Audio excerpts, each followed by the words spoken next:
Alright, picture this. You're scrolling through your feed, dreaming of that next rig that'll haul your crew without breaking the bank or your back. And bam, I'm about to drop a truth bomb that'll make you question every shiny new crossover you've eyed. What if I told you Mitsubishi S cooking up a 2026 Xers that S not just another Me Too SUV, but a sly underdog that could smoke the competition in value, zip, and reworld guts for the price of a used Corolla? Stick with me, cause by the end, I'll spill the one feature that seals the deal or busts it wide open. You won't see it coming. Hey, if you're new here on Gearhead Garageware, we ditch the fluff and dive deep into the rides that actually move the soul, from beat-up Broncos to overland beasts. Hit that subscribe and ring the bell. We read all about those late-night wrench sessions and road trip confessions that remind you why we fell for four wheels in the first place. Alright, let's roll. Man, Mitsubishi. Remember when they were the kings of rally raids, tearing up Baja with the Pajero like it owned the desert? Back in the 80s, those things were bulletproof. Tanks. My old man had a 92 Montero that laughed off mud holes that de-swallow a Subaru hole. Fast forward to today, and yeah, they've had some lean years, chasing hybrids while the world went electric crazy. But the this little firecrackers, their shot at redemption. A compact SUV that's equal parts street smart, city slicker, and weekend warrior. Launched in 23 for folks in Asia, craving something punchy yet practical. It's finally eyeing a full US push in 2026. Think of it as Mitsubishi whispering, hey, we still got that old magic gist wrapped in something you'll actually park in your driveway without apology. Let's talk bones first, cause you can't fake a solid chassis. Built on the same platform as their expander Vanya, the one that hauls families like a champ without folding. Like cheap lawn furniture, the Xers stretches 173 inches long, 71 wide with a 104-inch wheelbase that gives it this surprisingly roomy vibe inside. No sardine can feel here. Rear legroom's generous enough for your buddy's endless legs.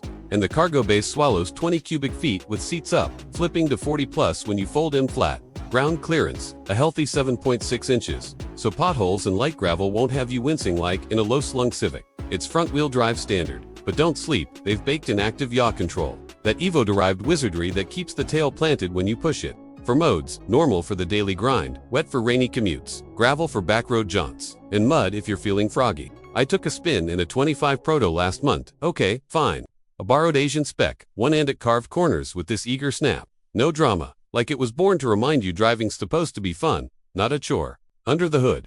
Here's where the 2026 model's gonna turn heads. Now, features, cause who wants a gutless hauler? The cockpit's a breath of fresh air, no seasick curves like some Kia fever dreams. Up top, a 12.3-inch touchscreen that's buttery, responsive, wireless Apple CarPlay and Android Auto, so your Spotify jams flow seamless. Below, an 8-inch digital gauge cluster that flips modes with a thumb swipe. Love that eco readout when you're nursing mileage on a cross-state haul. Seats, heated leather in the GLX trim, with power adjustments up front that hug you like an old flannel. Mitsubishi's throwing in the full safety suite too, adaptive cruise that actually reads traffic like a pro, blind spot cams that pop up crystal clear, and lane keep assist, that's not nag. Oh, and the sound system's punchy 8 speakers thumping Bose level bass without aftermarket hacks. I cranked some Springsteen through it once, windows down on a coastal twisty, and damn if it didn't feel like the road was singing back. Price? Alright, the $1 million question, or closer to 28 grand. Fast GL pops at about $24,500. Mid-GL trim, with the turbo and extras lands $27,800, and the loaded G $30,500 tops, AWD included. That's spicier than a RAV for La by a couple bills, but you're getting more pep and that rally pedigree without the Toyota tax. In Saudi, they're pegging entry at around 75k rials, call it $20,000 USO. Yeah, it's a steal in global terms. Released early 2026 rollout, hitting lots by Q1 if the stars align. Right after they polish that hybrid tease for comparisons, stack it against the Hyundai Tucson fancy screens. Sure, but the XFORCE edges on handling, feels lighter on its feet, less like a boat, versus the Corolla Cross. Toyota's reliable as grandma's quilt, but this Mitsubishi's got soul. That turbo kick, that'll make highway merges a grin instead of a prayer. And don't get me started on the Cherry Tiggo knockoffs cheap up front, but Mitsubishi's build quality. It's that Japanese rust-proofing that'll have you trading it in a decade later, still tight as new. But is it worth your hard-earned? Hell yeah. If you're the type who wants adventure without the attitude first-time SUV buyer upgrading from a hatch, or a family-dodging minivan monotony, it's got that spark, the one that turns a grocery run into a mini-escape.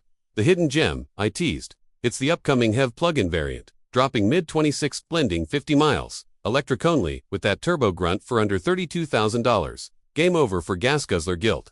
So, As we throttle down here, chew on this. In a world force-feeding you overpriced tech tunes, does the XFORCE prove you can still get thrill, toughness, and smarts without selling a kidney? Drop your take below. Would you pull the trigger, or wait for the hybrid? Smash like if this fired you up, sub for more raw rides, and share with that buddy who's still driving a rust bucket. Catch you on the blacktop. Drive safe, drive alive.